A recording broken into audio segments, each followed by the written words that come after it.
Nous sommes de nouveau au bord du gouffre. L'Iran brise le fragile cessez-le-feu en attaquant les Émirats arabes unis et des navires américains dans le détroit d'Ormuz. Et Trump riposte. Nous allons vous rayer de la carte.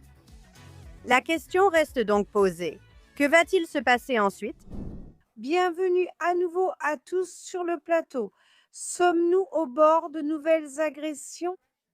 Sogan, tu es sur le terrain, pas littéralement, mais métaphoriquement. Quoi? Comment analyses-tu la situation en ce moment? Allons-nous vers une nouvelle vague d'agression? Je pense qu'il touche simplement les points sensibles, comme ceux de Trump. Et je ne pense pas que Trump va le prendre à la légère.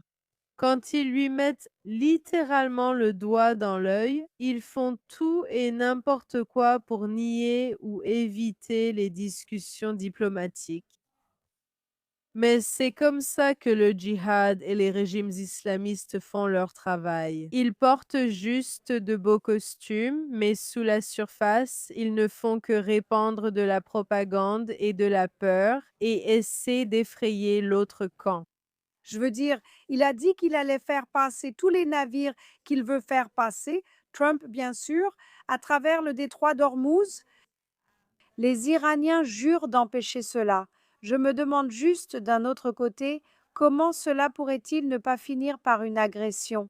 Atara, merci d'être revenu dans l'émission. Merci pour l'invitation. Je pense que ça finira par plus d'agressions. Je ne sais pas. Donc, en tant que personne qui travaille dans les droits humains depuis plusieurs décennies maintenant, l'une des choses qui me choque vraiment et qui est très douloureuse pour moi, c'est que ce qui s'est réellement passé n'est même pas abordé dans le débat. Entre 30 000 et 100 000 Iraniens ont été assassinés rien qu'en janvier et personne ne prend même la peine d'en parler. Nous venons de voir toute cette interview avec Reza Pahlavi et aucun des journalistes n'a même pris la peine de poser des questions à ce sujet. Tout le monde semble tellement préoccupé par le commerce, par le pétrole, par l'uranium, mais personne ne semble vraiment se soucier du peuple iranien. Et ça, je trouve ça très difficile. Je pense qu'il est essentiel, si nous voulons gagner cette guerre, ce que nous semblons être en train de faire, d'adopter une approche à plusieurs volets et d'agir sur plusieurs fronts simultanément. Et je pense que l'implication militaire en fait définitivement partie. Le peuple iranien n'est pas armé. Et le gouvernement iranien, la République islamique, les Bassidjis, ainsi que tous les militants islamistes étrangers qu'ils font venir en bus, sont armés et prêts à massacrer le peuple iranien et à tuer tous ceux qui seraient prêts à s'engager dans un autre type de gouvernement une fois que la République islamique sera tombée. Donc, je pense vraiment qu'il est très important que nous revenions à une intervention militaire avant de perdre notre élan, avant qu'ils ne puissent se réarmer, avant qu'ils ne puissent intensifier le massacre de leur propre peuple. Les exécutions ont déjà commencé. Nous devrions vraiment saisir cette occasion pour faire ce qu'il faut. Pas seulement ce dont nous profitons financièrement ou, vous savez, stratégiquement, mais aussi ce qui est dans l'intérêt de l'humanité. Renverser la République islamique d'Iran pour permettre au peuple iranien de retrouver son pays. Il n'y a aucun doute, c'est ainsi que nous voyons les choses. Mais malheureusement, il y a beaucoup de gens stupides dans le monde qui ne voient pas les choses comme ça, qui pensent que, vous savez, bien sûr, nous savons que, bien sûr, les Juifs ont entraîné Trump là-dedans. Nous avons vu ces théories du complot. Eh bien, je pense qu'en réalité, Trump est très déterminé à faire cela. Et en fait, je ne pense pas, peut-être que je suis naïve, mais je ne pense pas qu'il le fasse uniquement pour le pétrole. En fait, je pense que Trump veut laisser comme héritage le fait d'avoir renversé le régime le plus dangereux, le plus toxique de notre génération. Mais je suis d'accord avec toi sur un point. Tout le monde a oublié le peuple iranien. Mais c'est ce que dit le peuple iranien. Regardez. Cher Monsieur le Président, Donald J. Trump, dans vos dernières déclarations, vous avez affirmé: avez-vous arrêté l'exécution de 8 femmes iraniennes? J'aimerais vous demander, qu'en est-il de ces 23 hommes iraniens que le régime a exécutés après le massacre des 8 et 9 janvier? Cher Monsieur le Président Trump, cher Monsieur le Président Nathaniel, merci de nous soutenir, de nous aider à reprendre notre pays et notre liberté. Mais s'il vous plaît, s'il vous plaît, s'il vous plaît, terminez le travail et mettez fin à ce régime maléfique. Merci. Donc, vous avez cette situation où les gens supplient pratiquement. Ensuite, il y a, et c'est quelque chose avec lequel nous devons tous composer chaque jour ici, la propagande du régime islamique qui a vraiment pénétré en Occident. Écoutez les gars, je suis aux États-Unis en ce moment. Et si vous regardez les informations, si vous regardez les médias traditionnels, si vous écoutez les commentaires, on dirait que l'Amérique est en train de perdre cette guerre. C'est la chose la plus ridicule qui soit. Je vois des gens sur CNN parler du fait que l'Iran est sorti renforcé de tout ça. Je me demande, est-ce qu'on voit la même guerre? Gand, est-ce qu'on voit la même guerre? Non, peut-être qu'on la regarde, mais qu'on a des lunettes différentes. Même si je ne porte pas mes lunettes aujourd'hui, je n'arrive toujours pas à voir la douleur des Iraniens. Je reçois encore des messages. Tu dois comprendre qu'il y a actuellement le plus grand blocage d'Internet de l'histoire en Iran. Et les gens paient tellement cher pour avoir un gigaoctet de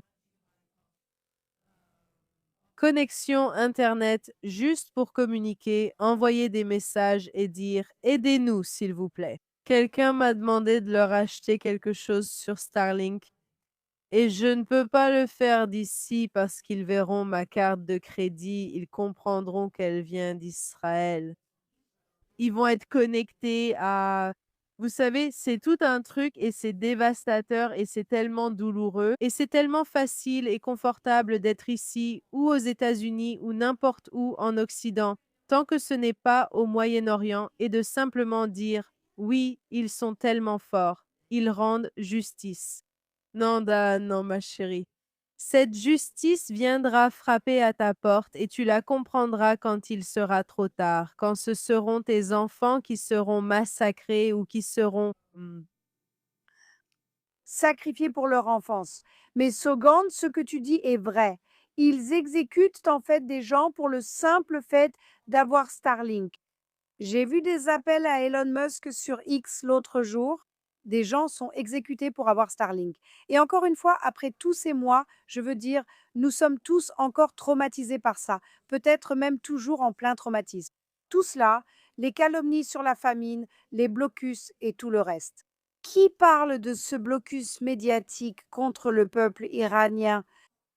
Et puis, en plus du blocus médiatique contre le peuple iranien, vous avez la télévision d'État iranienne qui appelle fièrement à la décapitation de ceux qu'il qualifie de traîtres. Regardez ça. Toute personne qui trahit son propre peuple et sa nation mérite d'être décapitée. c'est vrai? Je veux dire, ce concept profond de patrie, de patriotisme et de souci sincère pour ses concitoyens, ce n'est pas quelque chose qui se négocie ou dont on discute. Les décapités. On vit dans une réalité déformée où personne ne regarde là où il devrait regarder. Je voulais simplement rappeler quelque chose d'important, mais souvent négligé. Il est essentiel de voir qui la République islamique d'Iran laisse entrer pour faire du journalisme en Iran, parce que, comme à Gaza, en Iran, on ne peut pas entrer en tant que journaliste à moins de travailler avec la République islamique d'Iran, ce que CNN fait justement. Et donc, je pense qu'il est vraiment important que les gens comprennent que ce qu'ils considèrent comme des informations réputées, fiables et exactes ne l'est en réalité pas. CNN relaie très ouvertement les arguments de la République islamique. Le régime lui-même, cette dictature totalitaire, fasciste et oppressive envers son propre peuple, est imposée au public américain sous couvert d'informations légitimes. Et ce n'est pas le cas. Je pense que si vous savez, dans 50 ans, dans le pire des cas, des gens étudieront comment l'Occident s'est suicidé. Je pense que des gens vont étudier comment nous, l'Occident, nous nous sommes laissés complètement avaler par les djihadistes communistes et en train de prendre le contrôle du monde. Et nous avons simplement marché comme des moutons à l'abattoir parce que nous ne voulions pas voir ce qui était devant nous. Nous ne voulions pas y croire. Nous ne voulions pas comprendre ni nous battre pour ces choses sur lesquelles nous pensions que nos parents avaient tort, n'est-ce pas? Nous pensions que nos parents ou grands-parents étaient colonialistes, colons ou coupables de tout autre péché. Vous savez, c'est comme le péché originel mêlé au djihadisme, mêlé au communisme, et ils vont étudier comment la Russie, l'Iran, la Chine sont simplement arrivés et ont englouti l'Occident et toutes les bonnes et merveilleuses choses que l'Occident a apportées au monde, tout simplement, n'est-ce pas? Comme s'ils n'avaient presque rien fait, car la vraie guerre n'est pas en Iran. Pour le peuple iranien, oui, mais pas pour l'Occident. Je suis d'accord. Je suis tout à fait d'accord. Et en parlant de ce sujet, très tristement, ces derniers jours, nous avons vu une autre attaque terroriste. Cette fois, une attaque au couteau, au cours de laquelle 2 juifs innocents ont été poignardés qui vaquaient à leurs occupations quotidiennes à Golders Green, qui est le quartier juif. Et c'est la moitié du pays, la moitié du Royaume-Uni est sous le choc. Et l'autre moitié dit que la police a été trop brutale avec les terroristes. C'est à peine croyable. Vous savez, les gens demandent toujours. Et je pense qu'avant ce moment, eh bien, vous savez, avec tout ce qui nous est arrivé ces dernières années, aucun de nous, même toi, Shoshana, tu sais, tes grands-parents étaient des survivants. Je ne pense pas qu'aucun d'entre nous pouvait comprendre le chemin qui mène à un holocauste. Et je pense que maintenant, nous le voyons si clairement. Il y a ce rabbin incroyable qu'ils interviewent dans la rue. Même Mark Levin avait une séquence le montrant hier soir. Et il a dit, est-ce que dans 30 ans, je viendrai sur Golders Green Road, comme je vais à Auschwitz aujourd'hui, en disant, des Juifs vivaient ici autrefois? Il y a des communautés juives qui ont été décimées et qui n'existent plus aujourd'hui. Et un jour, dans 80 ans, est-ce que moi ou mes enfants allons emmener nos petits-enfants dans les rues de Golders Green, Hendon, Edgeworth, Stamford Hill ou n'importe quelle communauté juive au Royaume-Uni? Et ils vont dire « Regarde cette marque sur le mur. Il y avait autrefois un juif ici. » Parce que c'est vers ça qu'on se dirige. Est-ce trop tard? Les freins sont-ils lâchés? Je ne comprends pas. Je pense que l'Amérique est un peu mieux, même si New York n'a pas l'air en forme. Les campus universitaires, c'est fini. Et donc, je me demande, est-ce que c'est maintenant notre époque qui se déplace vers l'Est? Parce que l'Occident, à part l'Amérique, je pense que Donald Trump se bat encore bien, c'est fini. Eh bien, il y a une différence, n'est-ce pas? Parce qu'au Royaume-Uni, comme tu le sais, la population juive se trouve dans des endroits très précis. Tu sais où sont les juifs, tu connais les journaux juifs, tu connais les synagogues juives. C'est très concentré dans quelques endroits. Je suis allée plusieurs fois à Londres et à Paris ces dernières années. Si tu es dans un café parisien kasher, pour quelqu'un de l'extérieur, il ne le saura pas. Il ne saura pas que ce café est kasher, ce n'est pas le quartier juif de la ville de Paris. Alors qu'à Londres, c'est vraiment très évident. C'est vrai. Et à New York, peut-être même à Williamsburg, mais c'est aussi très dispersé. Et le Royaume-Uni, c'est presque comme un tube à essai, non? C'est le canari dans la mine de charbon car vous êtes vraiment une île, tout comme les Juifs. Tu as demandé si c'était trop tard. Je ne pense pas. Si la majorité de la population se réveille et refuse d'être traitée de raciste, refuse d'être qualifiée d'oppresseur lorsqu'elle dénonce, et il y a quelques voix courageuses qui le font en dénonçant le fait que ce n'est pas une question d'Israël, ce n'est pas une question de politique, c'est de l'antisémitisme et cela doit cesser.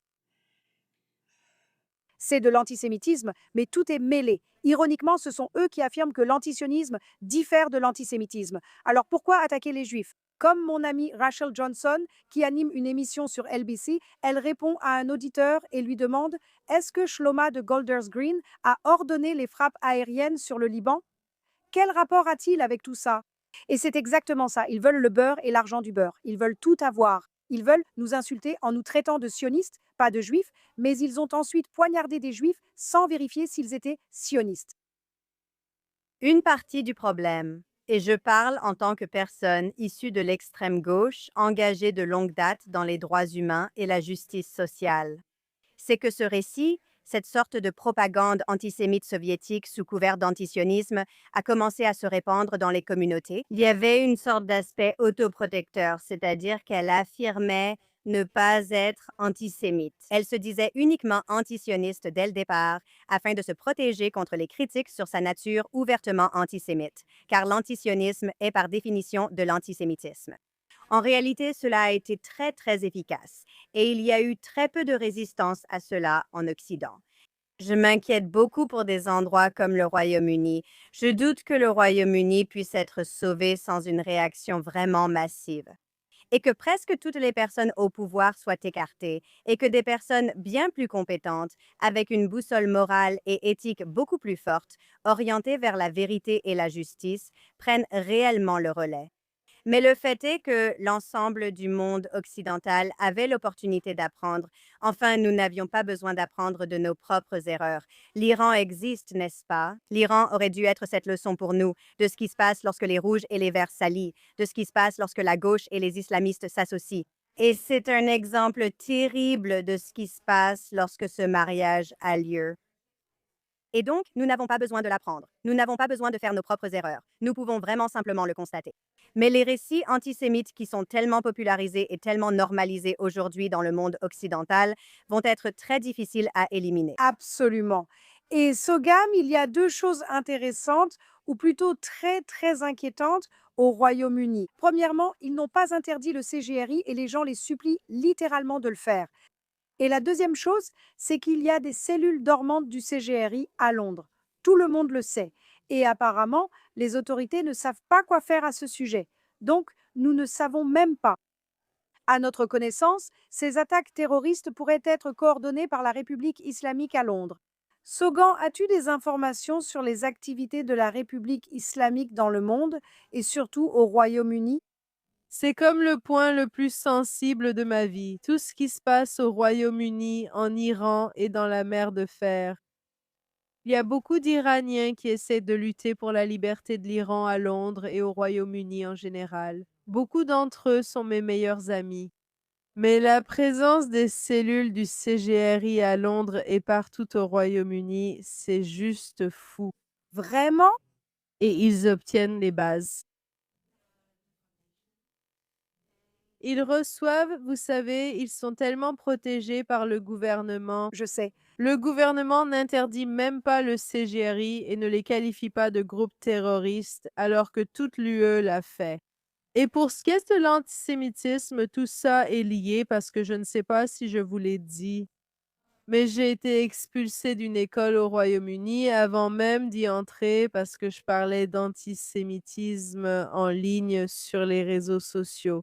Après le 7 octobre, Ils n'ont pas prolongé. ils m'ont retiré ma bourse. Ils m'ont retiré ma bourse et ils m'ont dit: «Tu es toujours la bienvenue, mais s'il te plaît, garde tes opinions politiques en dehors du campus». Mais la politique, vous la gardez sur le campus. Oui, La politique, c'est comme si vous rendiez le meurtre et le racisme légaux et diplomatiques.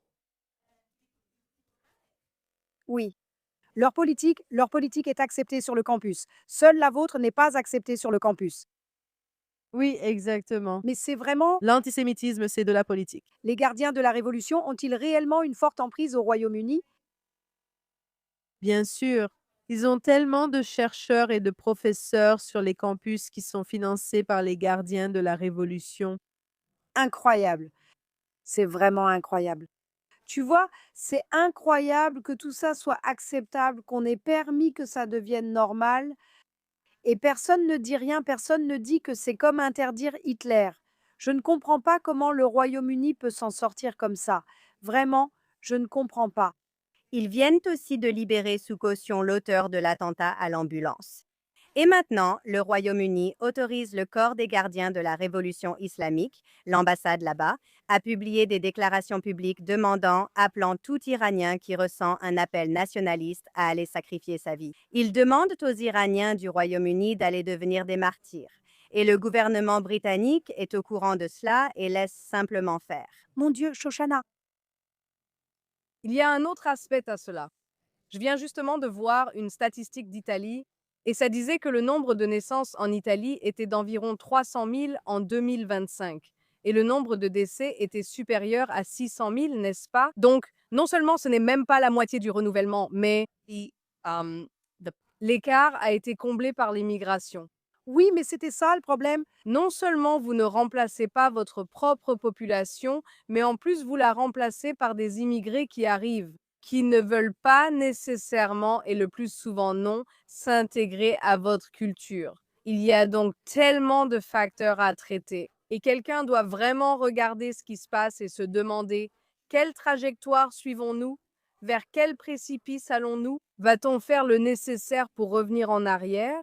Eh bien, vous savez, et c'est Mélanie qui est censée être la dirigeante de droite qui arrête l'immigration. Si c'est ce qui se passe avec la dirigeante de droite qui arrête l'immigration, celle-là, quel espoir peut-on avoir au Royaume-Uni? C'est ridicule parce que ces immigrés arrivent. La plupart sont des hommes. La plupart d'entre eux ce sont des migrants économiques. Soyons honnêtes, ils ne fuient pas vraiment quoi que ce soit. Et ils arrivent, on les loge dans des hôtels et on leur accorde des aides, des prestations. Et les gens ont du mal à finir le mois au Royaume-Uni. Ils ont du mal à payer leurs factures de gaz. Et chaque jour, et quel est le message? Le message, c'est venez illégalement, vous obtenez tout. Ne venez pas légalement, tel est le message. On leur dit de jeter leurs passeports à la mer avant d'arriver, car c'est mieux ainsi. Ils ont plus de chances d'être acceptés comme demandeurs d'asile. Tout ça est devenu complètement fou. On n'inventerait pas ça. Si on écrivait un film dystopique sur l'ascension et la chute de l'Occident, ce serait exactement ce film qu'on écrirait. C'est ce qui se passe. Eh bien, ils exploitent. Ils exploitent ce qu'ils considèrent comme les faiblesses de l'Occident, à savoir la croyance dans les droits de l'homme, la justice sociale, l'égalité et le soutien aux personnes dans le besoin. Et l'Occident n'applique pas ses propres lois. En fait, ils sont tellement préoccupés d'être qualifiés d'islamophobes ou de racistes qu'ils ne prennent pas soin des personnes qui sont réellement là. Si vous regardez les taux d'agression sexuelle, ils ont explosé et ils sont directement liés et corrélés à d'énormes vagues d'immigration. Et il n'y a pas vraiment, ce n'est pas comme s'ils triaient vraiment les gens et qu'ils les approuvaient. Ils laissent entrer des gens dont certains ont une mentalité de colonisateur. Ils ne veulent pas s'intégrer, mais prendre le contrôle. Cela fait partie de leur croyance au califat mondial. Et je pense que nier ou faire semblant de ne pas le voir parce que vous ne voulez pas déranger qui que ce soit ou être perçue comme irrespectueuse ou pas assez accueillante, c'est suicidaire. Oui, il vaut mieux être un violeur racial qu'un raciste au Royaume-Uni. À propos d'autrefois, mais je pense que le vrai racisme, c'est de ne pas prendre les gens au sérieux, de ne pas les croire quand ils disent « nous voulons te tuer ». Nous voulons tuer tes filles, nous voulons les violer et nous voulons prendre le contrôle de votre pays. Le vrai racisme, c'est de ne pas les prendre au sérieux. C'est comme ça que je le vois. Ne pas les prendre au sérieux, c'est projeter et imposer vos propres valeurs sur eux. Je dis, oh, qu'est-ce qu'ils en savent? Ça, c'est le vrai racisme. Mais à propos de cette suprématie blanche, c'est très frustrant. Et je veux dire, au Royaume-Uni, je pense, je ne sais pas si c'est mon imagination, mais il semble qu'il y ait beaucoup plus de discours au Royaume-Uni du genre « ça va trop loin ». Même après les meurtres de Yom Kippour l'année dernière, je pense que ça pourrait être un de trop, mais ce qu'ils vont faire à ce sujet, qui sait? Et sur ce, passons à notre rubrique préférée, le salaud de la semaine. Et chaque semaine, ils sont encore plus nombreux. D'accord, il y en a tellement chaque semaine. J'adore recevoir constamment des commentaires comme celui-ci devrait être un salaud ou celui-là aussi dans mes messages privés. Les gens se reconnaissent vraiment dans cette rubrique parce qu'il y a tellement de frustration et de colère contre des personnes aussi horribles. Alors, Sogand, qui est ton salaud de la semaine? Cette semaine, je ne pensais pas autant parler du Royaume-Uni, mais ça va faire le lien. Donc, mon salaud de la semaine, c'est Carrie McDermott. Elle est la directrice numérique de British Vogue et son dernier article concerne notre défenseuse préférée des djihadistes, Francesca Albanese. Donc, elle écrit, l'été dernier, Francesca Albanese est devenue la première responsable de l'ONU de l'histoire à être sanctionnée par le gouvernement américain. Un statut que l'avocate spécialisée en droits de l'homme et mère de 2 enfants partage désormais avec des individus comme Vladimir Poutine et Bachar al-Assad. Oui, elle le mérite. Mais ce ne sont pas des individus ordinaires. Ce sont aussi des pères. J'ai aussi un très bon exemple. Jiang Qing, elle était l'épouse de Mao Zedong et elle était une figure politique puissante pendant la révolution culturelle en Chine. Et elle était associée à des massacres et à l'emprisonnement. Globalement, elle était impitoyable, mais elle était aussi une mère. Oui, Donc, je ne sais pas, oui, tout le monde peut être une mère. Exactement. Et cet article n'est rien d'autre qu'une justification des djihadistes. L'Angleterre accueille les djihadistes et Vogue les rend à la mode. Et oh, j'ai une anecdote amusante. McDermott a mentionné dans sa biographie qu'elle passe du temps à chercher le Bourgogne blanc parfait. Peut-être devrait-elle prendre le temps de faire son examen de conscience. oh Sogand, eh bien oui, absolument. Cette femme, je veux dire, J'adore une bonne réplique. j'adore le fait qu'elle soit ici. J'ai gâché ma chance d'être en couverture de Vogue. Nous devons créer notre propre Israël. Tu sais quoi? Quoi? Wait, didn't also Hillel Neuer l'a aussi révélé. Hillel Neuer n'a-t-il pas aussi révélé qu'en réalité, elle n'est pas avocate albanaise? Vraiment? Je ne savais pas ça. Je ne savais pas ça. Elle est gratinée. Et il semble qu'elle représente en fait une grande partie de l'Italie parce que l'Italie devient très antisémite. Vraiment. Imagine Ava Blonde en couverture de Vogue. Exactement. Eva Brown, en couverture, Eva Brown. C'est ce qu'ils ont mis en couverture de Vogue. Je veux dire, honnêtement, c'est juste le blanchiment d'image de ces antisémites honteux en Occident. C'est juste, je sais que ce n'est pas bien de comparer, mais ça sent vraiment les années 1930. Honnêtement, l'Europe des années 1930. Eh bien, beaucoup de gens pensaient ça. Eh bien, On n'en est plus à faire dans la gentillesse. Il n'y a plus de ce n'est pas gentil. oui, Mais aussi, c'est terrifiant que ce soit si répandu dans le monde artistique, dans le monde académique, non? Ce sont des gens qui se considèrent vraiment comme les plus éduqués, les plus woke, les plus instruits. les plus précieux. Ce sont eux les plus endoctrinés. Oh, les plus endoctrinés. Et ils pensent qu'ils défendent la vérité, l'espoir et la gentillesse. Ça ne pourrait vraiment pas être pire. D'accord. Shoshana, qui est ton salaud? Mon salaud de la semaine, en fait, c'est 2 personnes. L'émission de Jeremy Vine sur Channel 5, l'une des invitées, Marina Perkis, a été horrible avec notre cher ami Jonathan, qui avait été invité à l'émission soi-disant pour parler de l'antisémitisme en Angleterre après cette attaque horrible. Et bien sûr, la première chose dont il parle, c'est d'Israël, de Gaza et de génocide. Et il est là à littéralement me donner raison. Exactement. Je suis ici pour parler de ce qui est arrivé aux Juifs en Angleterre. Tu m'attaques avec ça, tu sais, et elle dit, dis-moi qu'il n'y a personne qui tire sur des enfants et que personne ne meurt de faim à Gaza. Il est là, ma fille, on parle de Golders Green. Tu me donnes raison. Maintenant, je t'ai vu dans un extrait sur JB News et tu parlais du fait que tu penses que la montée de l'antisémitisme est due, par exemple, à la BBC et à Sky News qui déforment ce que fait Israël. Tu ne penses pas qu'il y a une hausse de l'antisémitisme? Ce n'est pas que ce soit justifié, mais il y a effectivement une hausse de l'antisémitisme directement liée aux actions du gouvernement israélien depuis le 7 octobre. Le lien principal que Marina établit ici, c'est que les actions de l'État d'Israël sont associées à la vie des Juifs dans ce pays qui essaie simplement de vivre leur quotidien. Oui, mais je pense... Marina a raison, car la vie des Juifs ici est impactée par la couverture biaisée des événements en Israël. Quand cela est déformé et partial, cela signifie que les gens dans les rues en Grande-Bretagne comprennent souvent mal ce qui se passe et utilisent ensuite cette incompréhension et cette diabolisation d'Israël, beaucoup d'entre eux, comme un prétexte et une raison pour attaquer les Juifs. Je n'ai pas besoin de voir ces manifestations devant la synagogue le samedi matin quand les gens prient. Ce n'est pas pour attaquer les Juifs, c'est tout. Pour moi, la personne qui contribue réellement à cette montée de l'antisémitisme, c'est Benjamin Netanyahou et le gouvernement israélien.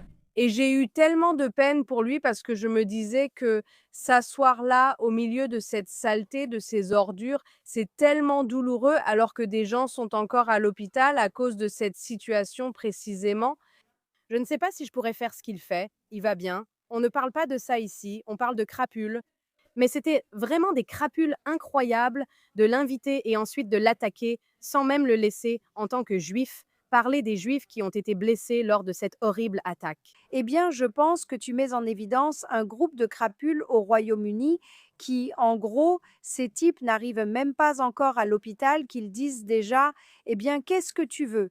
Regarde ce qui se passe à Gaza. Quel est le rapport? On ne peut pas avoir le beurre et l'argent du beurre, ni dire que l'antisionisme n'est pas de l'antisémitisme. Et d'un autre côté, reprocher à une juive qui marche sur Golden Square ce qui se passe à Gaza. Alors, c'est lequel? C'est ça le problème. Exactement. C'est ça le problème. Exactement. Le deux poids, deux mesures, le fait de toujours blâmer la victime, tu sais, tu as dû faire quelque chose, tu l'as mérité. Tu sais, j'ai entendu tellement d'émissions de radio du Royaume-Uni ces derniers jours qui disaient « Mais les Juifs n'ont pas assez pris la parole sur ce qui se passe à Gaza ». Qu'est-ce que ça va changer? Les Soudanais en Angleterre parlent-ils de la situation au Soudan? Est-ce qu'on les poignarde pour ça? Vont-ils dans les églises russes poignarder des Russes à cause de Poutine?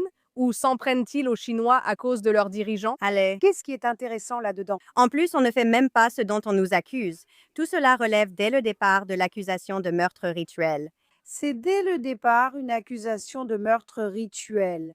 mais cela témoigne du caractère très particulier de l'antisémitisme qui est si facilement ignoré, camouflé et déformé. C'est pourquoi l'antisémitisme n'est pas comme toutes les autres formes de racisme, parce que pour toute autre forme, on la comprend, on l'identifie. Ici, ils le déforment, ils le manipulent et ils te font sentir que oui, c'est toi la coupable. C'est ridicule. C'est cette femme, qui qu'elle soit, j'ai écrit dans les commentaires de Jonathan. Je veux dire, quelle femme horrible. Je ne sais pas comment tu fais ça. C'est exactement ce que j'ai écrit à propos de Jonathan. Il m'a simplement répondu, elle ne sait rien, absolument rien. D'accord. Eh bien, c'est clairement une vraie ordure. Atarit, et toi, qu'en penses-tu? Alors, mon ordure du jour, comme souvent, c'est la flottille actuelle de préservatifs, Celle des préservatifs. la flottille de cocaïne et de préservatifs. Je ne sais pas combien d'entre vous connaissent réellement mon travail, mais je viens de l'extrême gauche. Et la flottille, vous savez, comme beaucoup de bons petits défenseurs de la justice sociale et des droits humains, j'étais à fond pour le BDS anti-Israël. Et c'est la flottille de 2010 qui m'a fait changer d'avis parce que j'ai vu ce qui s'est passé et j'ai vu la façon dont cela a été filmé. Et ça m'a vraiment bouleversée parce que c'était tellement évident que c'était un coup de pub financé et organisé par des terroristes coloniaux, misogynes, racistes et génocidaires. Cela a été présenté comme s'ils étaient des victimes innocentes. Maintenant, cette flottille et toutes les flottilles qui l'ont précédée, c'est juste une démonstration profondément grotesque et narcissique, comme s'ils prenaient de véritables questions politiques juives et qu'ils en faisaient tout un sujet centré sur eux-mêmes. Tout cela concerne l'affichage de vertus qu'ils peuvent faire, les selfies qu'ils peuvent prendre. C'est comme un groupe de filles blanches en vacances de printemps qui, au lieu d'aller à Cancun, rejoignent une flottille avec une organisation terroriste et se prennent en photo. Et c'est vraiment problématique parce que vous avez tout cela comme de véritables propagandistes terroristes islamistes qui sont financés et propulsés dans le monde par des groupes qui ont en réalité un objectif très néfaste.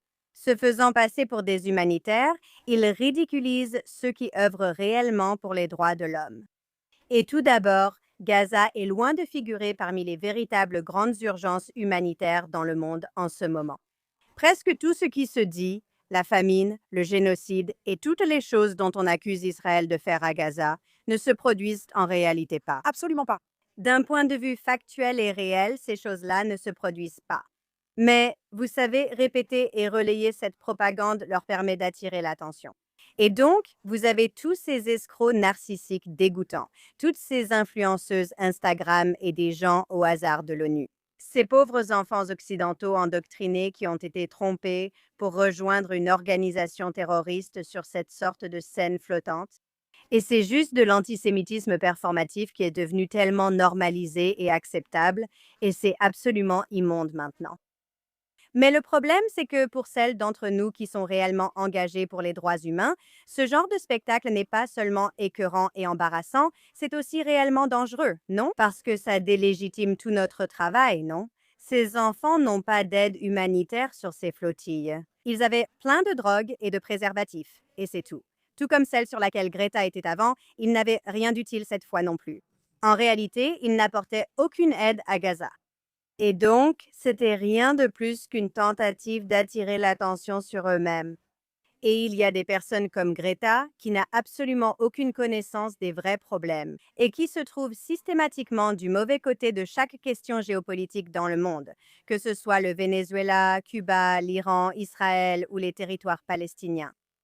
Sa voix éclipse celle d'humanitaires légitimes, crédibles et informés, ainsi que celle des personnes qui ont réellement besoin d'aide humanitaire. Les communautés qui sont réellement en danger et à risque sont écartées du devant de la scène et encore plus marginalisées par ces imbéciles narcissiques et les droits humains.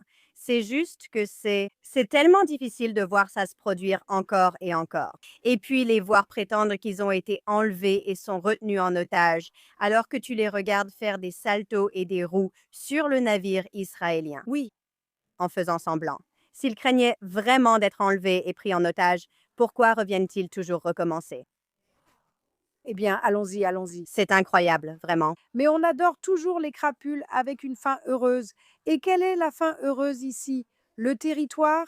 Deux d'entre eux ont été placés en détention israélienne pour des liens avec le Hamas et ils vont être jugés en Israël.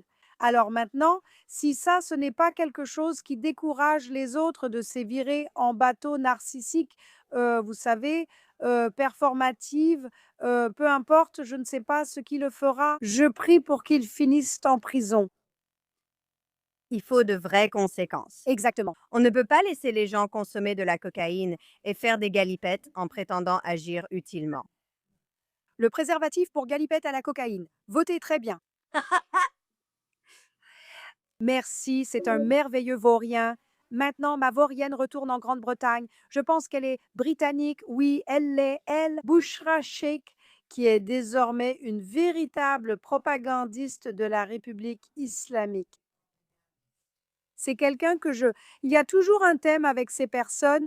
Elles essaient toujours de faire quelque chose pour attirer l'attention. Dans ce cas, elle a participé à l'émission L'Apprenti et elle est arrivée neuvième. Neuvième. D'accord. Et c'est pareil avec, par exemple, Zach Bolansky. Il était hypnotiseur. Il n'a pas réussi à faire carrière. Alors, que fait-on? On devient politicien? On devient activiste? D'accord. Donc, cette femme ridicule est arrivée neuvième à l'émission L'Apprenti et a ensuite décidé de ce qu'elle allait faire de sa vie, même si elle pouvait à peine se couvrir les épaules. Et maintenant, elle est propagandiste pour la République islamique d'Iran. Elle s'y rend lors de voyages payés par la République islamique d'Iran. Elle est britannique, elle revient en Grande-Bretagne sans aucune conséquence et elle continue à déverser tout son venin payé par la République islamique d'Iran. Il y a maintenant une loi au Royaume-Uni qu'elle enfreint parce que les IROGC soient interdits ou non, elle enfreint en fait la loi. Et il y a une pétition pour essayer de la faire arrêter qui a été signée par près de 20 000 personnes. Voici donc les détails. Et en gros, le gouvernement britannique a le droit de l'arrêter. Et pour violation du règlement sur les sanctions contre l'Iran de 2023 et du dispositif d'enregistrement des influences étrangères auquel, bien sûr, elle ne s'est pas enregistrée. Et elle l'est. Il n'y a maintenant aucun doute qu'elle travaille pour la République islamique. Et comme d'habitude, la Grande-Bretagne ne fait rien. Et donc, la Grande-Bretagne. Si vous voulez vraiment prouver au monde, à la communauté juive, à qui que ce soit, que vous prenez le terrorisme au sérieux, que vous prenez l'antisémitisme au sérieux, la seule chose que vous pourriez faire assez rapidement, sans même avoir à faire passer l'interdiction du CGRI, c'est d'arrêter cette ordure. Bushra Sheikh en bikini, 1 minute. Mais quand elle est en Iran, elle est bien couverte, cette hypocrite. Arrêtez-la maintenant parce que c'est une vraie ordure. D'accord. Rien de pire qu'une femme promouvant des régimes oppressifs. Je vais te dire ça exactement comme ça. Ce n'est pas seulement la République islamique, elle fait aussi la promotion de... Les talibans. Et elle travaillait aussi avec le Pakistan. Elle peut s'y installer. Elle peut s'y installer. Elle pourrait s'y installer. Oui, Sogan, laisse-la s'installer et se couvrir définitivement. Observons comment fonctionne vraiment la répression. C'est juste ridicule qu'elle puisse entrer et sortir d'Angleterre comme si de rien n'était, je veux dire. C'est une espionne. Maintenant, c'est une espionne. Alors, qu'est-ce que tu vas faire à ce sujet? Tolf, d'accord. Donc, nous devons terminer notre merveilleux programme, comme toujours, sur une note joyeuse et positive. Et pour chaque crapule, il y a tellement plus de héros. Alors, Sogan, commençons encore avec toi. Qui est ton héros cette semaine? D'accord. Qu'est-ce que le mot Michel t'évoque? Michel?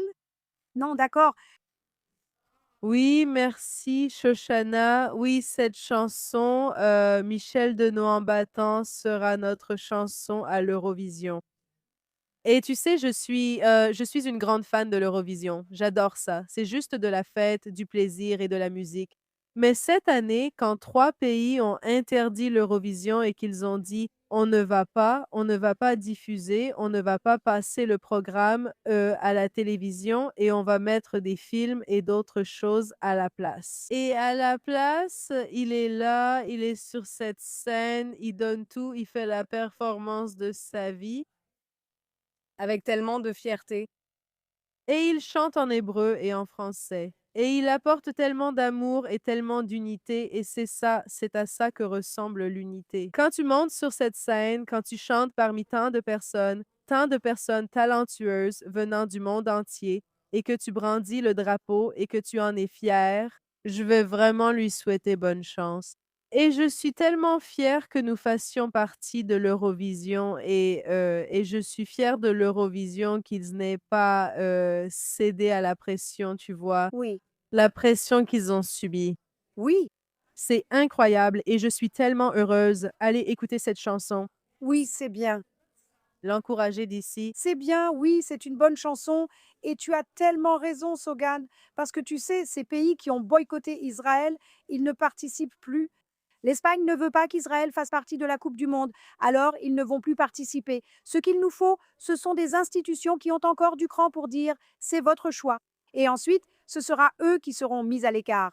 Et pas, tu sais, faire pression sur tout le monde pour nous exclure, et moi, ça ne doit pas être facile. Et bien sûr, nous avons déjà eu cela par le passé ici, dans cette émission. Les deux dernières chanteuses merveilleuses, phénoménales, vraiment phénoménales, chantaient avec une vraie douleur et une vraie passion. La chanteuse de l'année dernière était une survivante de Nova pour l'amour de Dieu.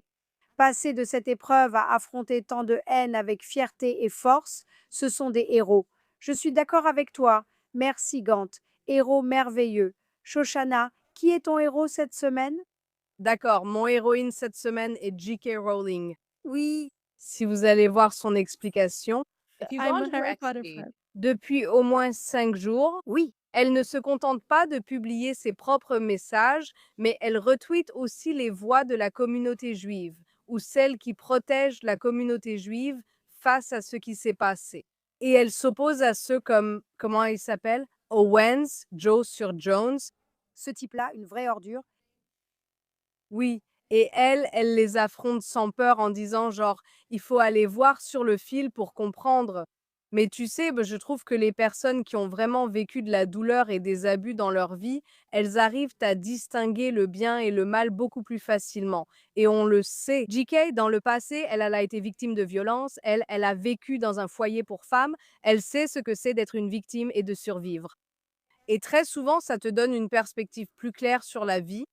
Et je ne dirais pas que je veux que tout le monde ait été victime de violence pour comprendre le bien et le mal, mais je dirais pourquoi ne pas écouter davantage les voix de celles et ceux qui ont survécu au mal et les écouter un peu plus attentivement et arrêter de les couvrir d'insultes et simplement écouter ce qu'ils disent. Et il faut, vous savez, elle n'a plus rien à prouver maintenant, c'est une milliardaire. Rien du tout. C'est une femme très célèbre. Elle pourrait juste rester chez elle, s'amuser, boire du thé et manger des scones, tout ce qu'elle veut.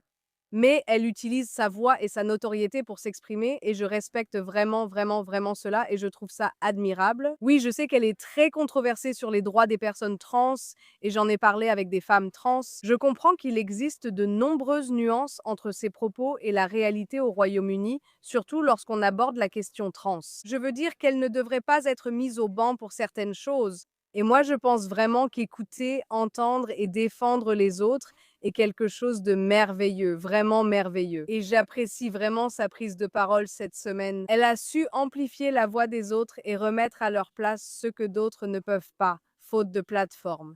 C'est mon héroïne de la semaine. Oui, elle a vraiment été incroyable. Elle s'est exprimée et elle a essentiellement fait entendre sa voix en soutenant la communauté juive. Ce n'est pas facile, parce que je suis sûre qu'en plus de toute la haine qu'elle recevait déjà à cause de ses opinions sur les vraies femmes, maintenant elle subit aussi tout l'antisémitisme. Et elle est courageuse et elle va tenir bon. Une héroïne merveilleuse, vraiment merveilleuse. Merci Shoshana. Et Tara, qui est ton héroïne cette semaine? Nous retournons au Royaume-Uni. Tu sais, c'est vraiment décourageant de voir, alors que politicien après politicien, tu sais, publie ces messages tièdes à propos de ces attaques antisémites horribles qui se produisent, que ce soit à New York, que ce soit à Londres. Et Keir Starmer a vraiment été un lâche servile qui facilite le terrorisme, Une fouine. et c'est en fait vraiment son manque de courage quand il s'agit simplement de prendre position. Il faut non seulement s'opposer à l'antisémitisme, mais aussi agir concrètement pour stopper ces attaques terroristes violentes, qu'elles soient antisémites ou anti-iraniennes. Il a mis en danger tout le Royaume-Uni, pas seulement les Juifs ou les Iraniens. Je ne me suis jamais vraiment considérée comme très conservatrice, mais à mesure que la gauche devient de plus en plus extrême, je me retrouve à écouter ces voix de pure clarté et de vérité, qui n'ont pas peur de dire la vérité simplement et qui ont une boussole morale très solide. Et je les apprécie vraiment. Et mon héroïne cette semaine est une femme qui s'appelle Kemi Badna et Magina. Badna, qui m'a vraiment impressionnée ces derniers mois. Je l'ai vue prendre le bon parti dans presque tous les conflits et sur presque toutes les questions géopolitiques. Elle s'est tenue aux côtés des victimes du terrorisme. Elle s'est tenue aux côtés des victimes de l'antisémitisme. Elle s'est tenue aux côtés des victimes des horribles attaques islamistes au Royaume-Uni. Et je dis aux Juifs, Israël ne doit pas être leur unique refuge. La Grande-Bretagne devrait l'être aussi. Je me lèverai et parlerai. Tous ceux qui constatent un problème devraient pouvoir dire « Nous soutenons le peuple juif ». Nous ne pouvons pas blâmer les Juifs britanniques pour des événements dans un autre pays, tout comme nous ne blâmerions pas les Nigérians britanniques pour ce qui se passe au Nigeria, où des chrétiens sont massacrés. Il y a ici un deux poids, deux mesures qui est très étrange. La Palestine occupe une place unique dans l'esprit de l'extrême gauche, ainsi que des extrémistes islamiques. Ce sont ces deux groupes qui attisent cela. Dans leur esprit, c'est un cas à part. On ne voit pas de manifestations contre les atrocités au Soudan. On ne voit pas de manifestations contre d'autres atrocités. Si certains estiment qu'il se passe en Palestine quelque chose qui ne va pas, je comprends. Mais cette focalisation unique là-dessus est en réalité un écran de fumée pour l'antisémitisme. Et elle n'a tout simplement pas peur de dire la vérité clairement, alors que tant de gens en ont peur. Donc, quand je la vois, c'est vraiment une source d'inspiration. Je la trouve vraiment inspirante. Donc, c'est mon héroïne cette semaine. Eh bien, Kemi Badenoch est la chef du Parti conservateur, essentiellement la chef de l'opposition au Royaume-Uni. Et elle fait vraiment un travail fantastique. En plus, elle fait un travail fantastique depuis 3 ans sur la guerre de Gaza. Elle a toujours été du bon côté dans cette affaire. Elle est vraiment formidable. J'ai eu le privilège de la rencontrer quand elle était secrétaire au commerce et qu'elle est venue en Israël. Il y avait un événement et je l'ai rencontrée et elle est vraiment formidable. Elle négociait en fait un accord commercial avec Israël qui bien sûr a été mis de côté dès que le gouvernement travailliste est arrivé. Ils ont suspendu un accord commercial avec Israël, mais c'est elle qui le négociait et le faisait avancer. C'est une personne formidable, je suis d'accord. C'est une héroïne sous tout rapport. D'accord, mon héroïne cette semaine est une véritable icône de mon enfance qui a été absolument fantastique. Boy George. Mon Dieu, Boy George, comment pouvions-nous savoir à l'époque qu'il allait devenir la voix de la raison en disant « Je n'abandonnerai pas mes amis juifs ». Mes amis juifs ont été mes meilleurs amis. Quand plus personne ne me parlait après, vous savez, mon passage en cure de désintoxication, mes amis juifs sont restés à mes côtés. Je vais rester aux côtés de mes amis juifs. Quand l'agression au couteau a eu lieu, il est allé sur les lieux pour montrer sa solidarité. Et puis, c'est fou. Il a continué à s'exprimer dans la presse. Il est passé dans une émission irlandaise en soirée, une émission télé avec un public en studio. Et ils lui ont demandé et il a dit « Je vais soutenir mes amis juifs et toute personne qui connaît des juifs saura à quel point ce sont des gens formidables. » Et il dit « Est-ce que l'un d'entre vous connaît des juifs? Regardez bien. » Et vous savez, j'ai reçu pas mal d'insultes en ligne à cause de mon soutien à mes amis juifs. Mais si tu as un disque d'Amy Winehouse, tu iras probablement en enfer, alors fais-toi une raison. Vous savez, pour moi, personnellement, en grandissant, j'ai eu tellement de merveilleux amis juifs et j'en ai toujours. Et qu'on me demande en quelque sorte de me retourner contre tout un peuple, ce n'est tout simplement pas acceptable pour moi. Je reçois beaucoup d'insultes pour ça, mais ça m'est égal. Et c'est cette idée, n'est-ce pas, que vous savez, il y a des attaques contre la communauté juive et tout cela se passe évidemment sur fond d'horreur à Gaza. Et c'est quelque chose de complexe. Je sais que vous avez toujours affirmé que la violence n'est jamais une solution. Eh bien, je pense qu'on ne blâme pas toute une nation pour ce qui se passe en Amérique, en Russie ou ailleurs.